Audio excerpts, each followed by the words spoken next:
Hi everyone, this is Tariq El-Bassiouni speaking. Today we are going to talk about ESL Syllabus Design. In our presentation today we are going to cover the following points. Number one, the definition. We are going to talk about the definition of the syllabus. Number two, we are going to have a comparison between the curriculum and the syllabus. Number three, we are going to talk about how to design a syllabus. Number four, we are going to talk about the types or the different types of syllabi. Number five, we are going to have some recommended steps for designing a syllabus or before designing a syllabus. Number six, the conclusion, which will be based on what we have presented. Number one, the definition of syllabus. What is a syllabus? Hutchinson and Waters in 1987 define it as the statement of what is to be learned. They say that it reflects language and linguistic performance. While Yelden in 1987 says that a syllabus is a summary of the content to which learners will be exposed. So we can say that the syllabus is your guide to a course and what will be expected of you in the course. So it will include many things like the course policies, rules and regulations, required texts, and maybe schedule of your assignments. So the syllabus, in our opinion, can tell you nearly everything you need to know. What is the difference between curriculum and syllabus? We can consider the curriculum as a wider term compared with the syllabus. So the curriculum can cover all the activities and arrangements made by the Ministry of Education, for example, throughout the academic year. But the syllabus is limited to a particular subject of a particular class. We mean by this is that the curriculum can contain the overall content as provided by an education board or the Ministry of Education for all subjects, while the syllabus can explain the summary of different topics, of different units in a specific subject. Number three, the syllabus design. To design a syllabus is to decide what gets taught and in what order. And I mean by this, before you create a syllabus, you should ask yourself this question: what I'm going to say to my students? So the syllabus can be introduced in the form of invitation or a contract between you and the students in order to actively engage them in the learning process. And also, you should care about the learning theory behind your syllabus. And accordingly, you can choose your resources and your teaching strategies. And you should know your students' needs and interests. And then at the end, you can start preparing the elements of designing your syllabus. Number four, what are the types of syllabi? By the way, syllabi, this is the plural of syllabus, and also we can have the word syllabuses. Both are correct. So we have two main types of syllabi. The first type is called product-oriented syllabuses. Then the second type is called process-oriented syllabuses. The first type of syllabi is the product-oriented syllabuses. This type of syllabuses emphasizes or focuses on the product of language learning, and of course it is subject to have the approval from an authority, and it has three types of syllabuses. We're going to describe them in the following slides.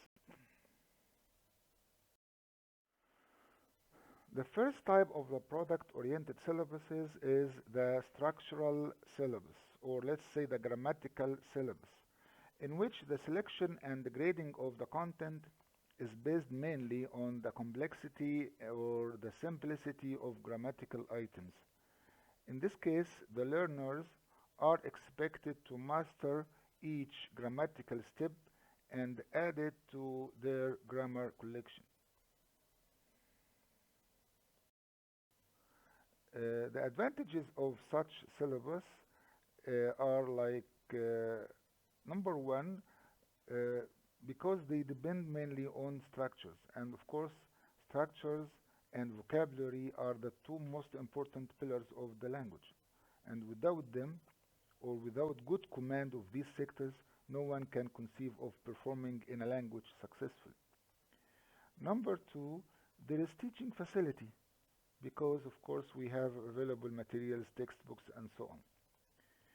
Number three, sequencing and selection is not that hard because, and also it can happen with the lexical syllabus and also with the functional syllabus. So sequencing and selection is not so difficult with three types of syllabuses. Then we talk about the disadvantages of the structural syllabus. Again, because it depends only on one item or on one sector of language, it can be considered as a disadvantage. And because we know we have many more aspects of language.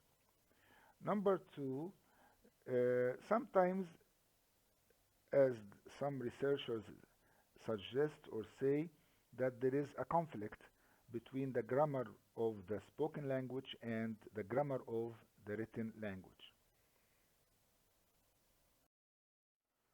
The second type of the product-oriented syllabuses is the situational syllabus. And this type of syllabus is created as an alternative approach instead of the grammatical syllabus. In this type of syllabus, the situational needs are emphasized rather than the grammatical units. And the principal organizing characteristic is a list of situations which reflects the way language is used in everyday life, for example, outside the classroom. So, by linking the structural theory to situations, the learners can grasp the meaning in relevant context. The advantages of the situational syllabus are number one, it increases the motivation of the students. Number two, it can solve all the problems of what we can face by using or by following the grammatical syllabus. Number three, it can be considered one of the most important parts of what we call multi-syllabuses. The disadvantages, this type of syllabus will be limited for students whose needs were not encompassed by the situations in the syllabus. Number two, as Wilkins described, he says that the notional and communicative categories which had a significant impact, this impact would be negative impact on the syllabus design. And finally, the language which is used in such type of situational syllabus is a social language. So it cannot be fully understood without reference to the contextual setting.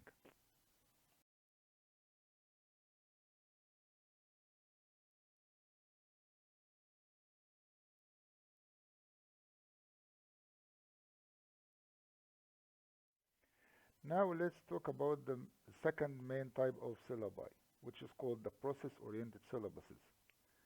These types of syllabuses are focusing mainly on the process rather than the product. So the focus is not on what the student will have accomplished on completion of the program, but on the specification of learning tasks and activities that he or she will undertake during the course.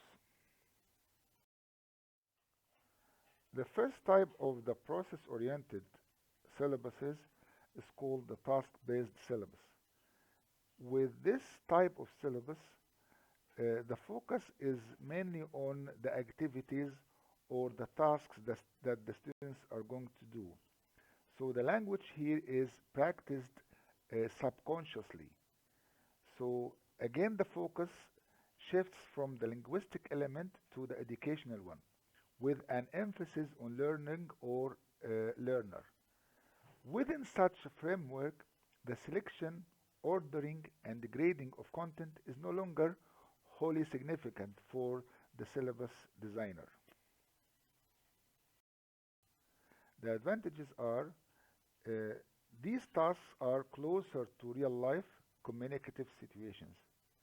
Number two, the language that is used in different or natural context, of course, is developed, and of course it will be relevant to the students. Students are more motivated to get the language or to learn the language. It gives teachers the opportunity to assess his learner's progress. And finally, there is an emphasis on problem solving. So the tasks and the students' own personalities and responsibilities in doing or in solving these problems. The disadvantages of the task-based syllabus are that the task-based learning requires a high level of creativity and initiativity on the part of the teacher. So if the teachers are limited to more traditional strategies or methods, or don't have time to get the resources or to implement task-based learning teaching, of course, this type of syllabus will be impossible. Number two, some students revert to their mother tongue. Number two, the learner-led syllabus. Here the emphasis lies on the learner, so it is his responsibility. So the learners will design the syllabus in this case. And by being fully aware of the course they are studying, it is believed that their interest and motivation will increase. The merits are number one, it gives power to the learners. They are identified as the experts in knowing what they need to know. Number two, the constructive element of this type of syllabus honors the social and cultural context of the learner. Number three, it creates direct link between in-class work and learners' need for literacy outside the classroom. The drawbacks are number one, a learner-led syllabus seems radical and utopian in that it will be difficult to follow as the direction of the syllabus will be largely the responsibility of the learners. And number two, it often relies on the teachers again ability to create or select materials which are appropriate to the learner's needs. Is the negotiated syllabus, which is a social and problem solving model of syllabus design and in which the learner plays the main role and where negotiation is the key concept.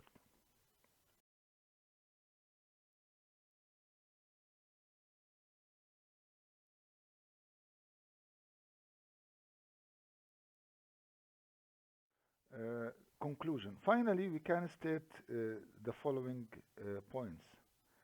The integrated syllabus, namely using chunks of all these types of syllabuses in our teaching, will help students to learn better structures, notions, and functions, and to be more communicative. We also believe that students' needs analysis should be conducted beforehand, before applying any syllabus. It would be very useful that no syllabus should be imposed on individual teachers. As we know, some or most of the teachers can design their syllabuses based on the students' needs and the course requirements. Thank you for listening and have a good day.